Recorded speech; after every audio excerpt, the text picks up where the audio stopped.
diktik dosen pengampu Bapak Musawir SPD MPD. Baiklah, di sini kita sudah kedatangan 3 tamu dari Rumah Sakit Medical Center.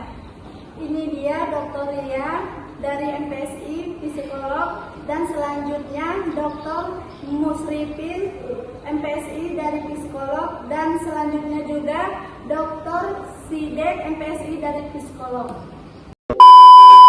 Baiklah, kita langsung saja bertanya kepada dokter-dokter sekalian, bagaimana pendapat dokter-dokter sekalian terhadap mental remaja dan khususnya Gen Z pada era sekarang? Baik, saya Dr. Sidik, MPSI. Saya akan menanggapi. Menurut saya mental remaja saat ini sangat lebih terganggu ya dari anak 90-an. Kalau Gen Z boleh dikatakan anak yang dilahir di tahun 2000-an, yang mana itu sudah era digital sudah masuk ke dunia. Nah, kesehatan mental remaja Gen Z saat ini sering menjadi sorotan karena sering dampaknya positif era digital ataupun dampak negatifnya itu sudah berbaur dengan remaja saat sekarang. Jadi ada perbedaan antara remaja milenial dengan remaja Gen Z atau yang kita sebut sekarang Gen Z ya istilahnya ya.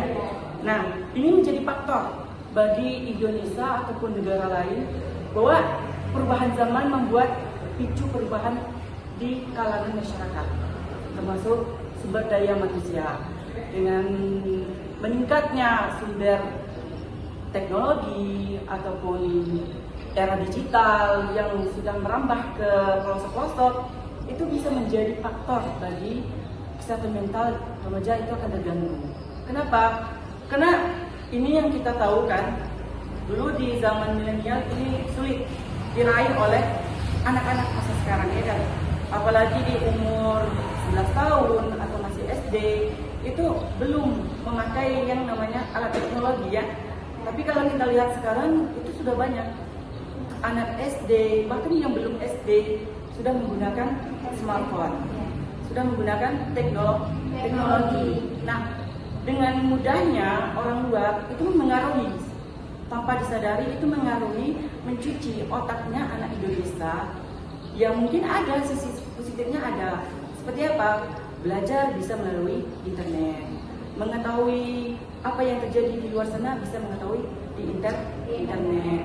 Bahkan kita bisa juga menjangkau wilayah yang jauh dari kita bisa menjangkaunya dengan internet. Tapi ada sisi negatifnya bagi mental remaja saat sekarang. Yang mana?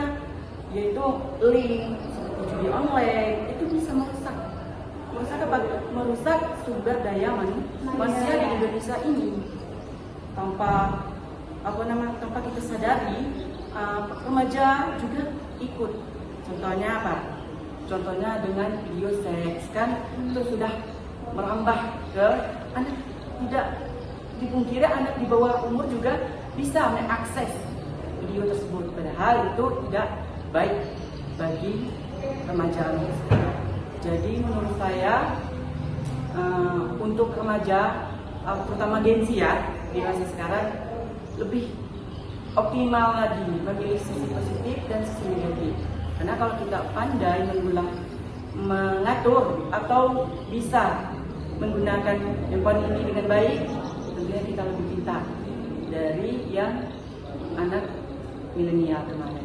Ya, sulit ya, karena kalau orang dulu bikin skripsi itu baca buku kan banyak ini baca itu, tapi sekarang bisa diakses dengan internet. Buat kalian pandailah dalam mengatur teknologi yang ada di masa sekarang. Baik, terima kasih. Oke, kita langsung saja ke pertanyaan. Yang pertama adalah Dokter Sidik. Kami akan bertanya, mengapa pada perkembangan remaja selalu mengalami gangguan mental?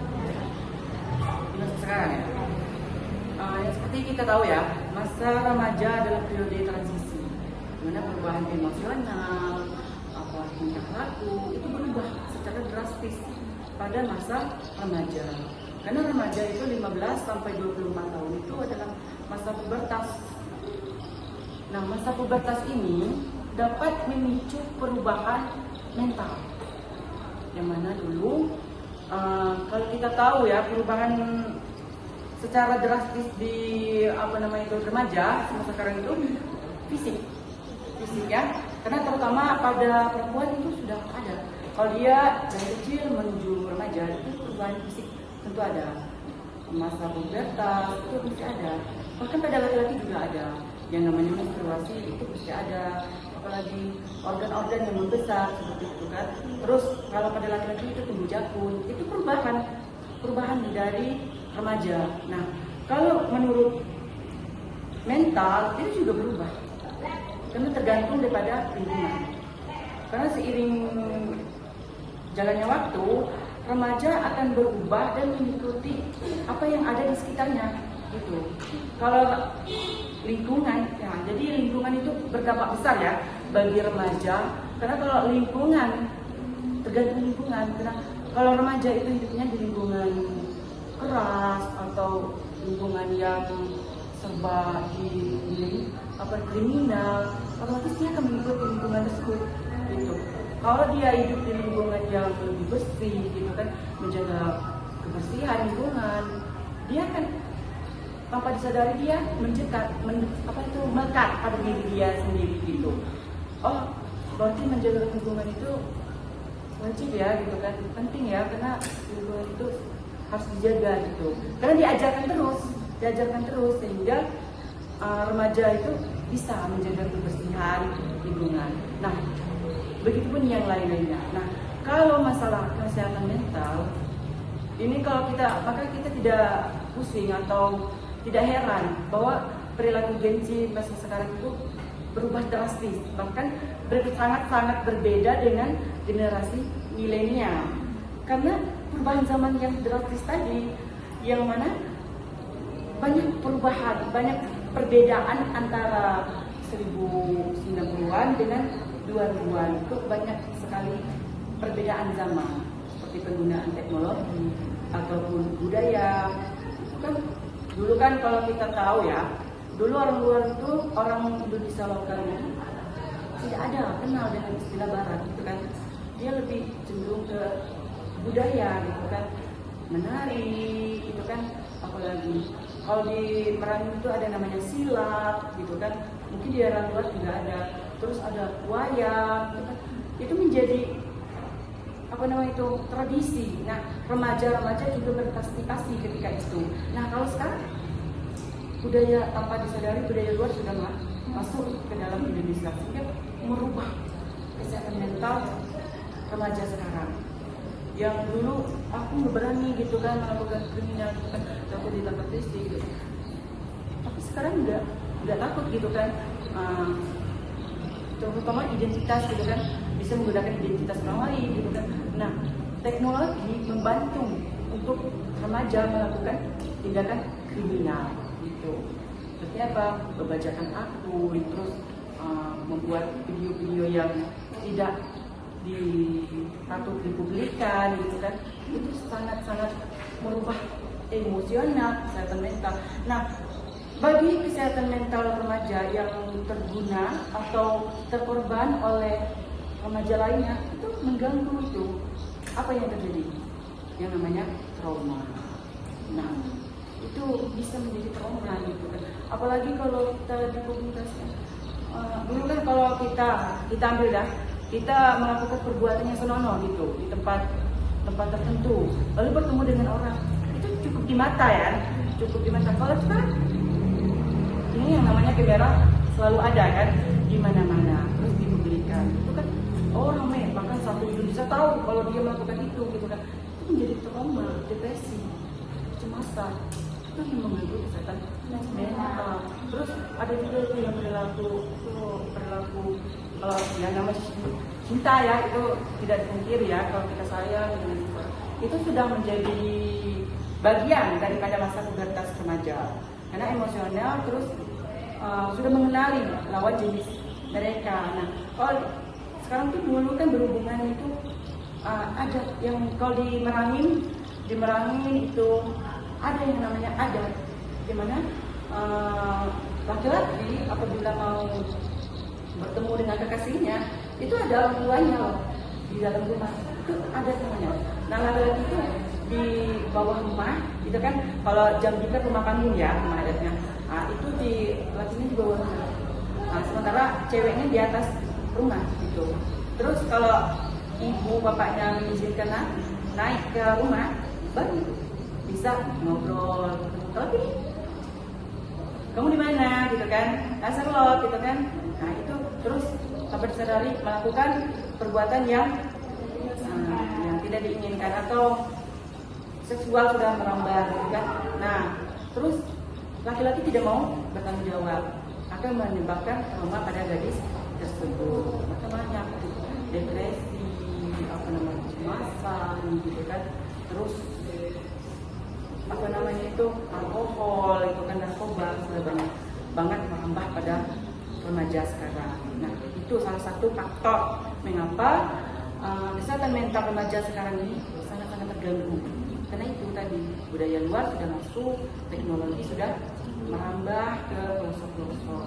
Jadi buat remaja kita harus menyaring informasi, budaya, teknologi yang masuk ke diri kita.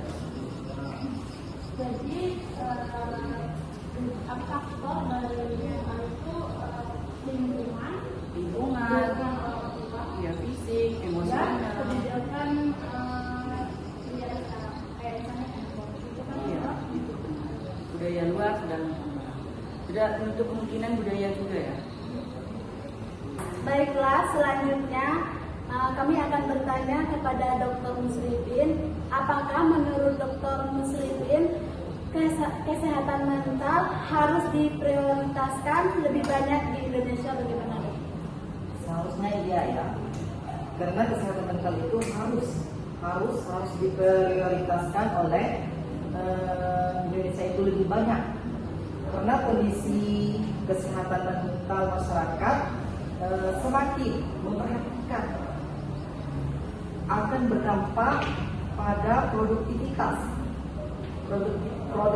nasional, dan layanan kesehatan mental harus menjadi perhatian yang sama dengan kesehatan fisik. Nah, kesehatan mental itu adalah hak asasi manusia yang fundamental dan harus diprioritaskan, sama pentingnya dengan kesehatan fisik. Dengan meningkatkan kesadaran, penyediaan layanan yang sangat baik, ya, dan mengatasi stigma, Indonesia dapat menciptakan masyarakat yang lebih sehat dan sejahtera. Oke. Baik, selanjutnya kami akan bertanya kepada dokternya, bagaimana cara remaja kesehatan mental di tengah tekanan belajar dan pergaulan. Baik, saya akan menjawab pertanyaan dari temanku. Cara remaja menjaga kesehatan mental di tengah tekanan belajar dan pergaulan. Yang pertama, kita bisa kelola waktu dengan baik, bikin jadwal belajar yang seimbang dengan waktu istirahat dan hiburan. Jangan terlalu memaksakan diri. Dan yang kedua, bilang tidak, karena nggak semua ajakan teman bisa kita ikuti. Pentingnya prinsip dan tahu diri. 3, cari teman yang suportif. Teman yang positif bisa jadi tempat curhat dan stres bareng-bareng. Yang keempat, luangkan waktu untuk diri sendiri. Lakukan hal-hal yang positif seperti jalan-jalan atau ya kumpul-kumpul keluarga. Dan yang kelima, jangan pendam perasaan sendiri, karena bisa ceritakan masalah ke orang-orang yang kita percaya, ke teman, ke keluarga, dan bisa juga ke psikolog. Dan yang terakhir, kurangi tekanan dari diri sendiri. Perfeksionis boleh, tapi jangan sampai bikin stres. Belajar menerima diri kita juga sedikit penting. Itu sih menurut saya. Baik, terima kasih kepada dokter Dia, dokter Muslimin, dan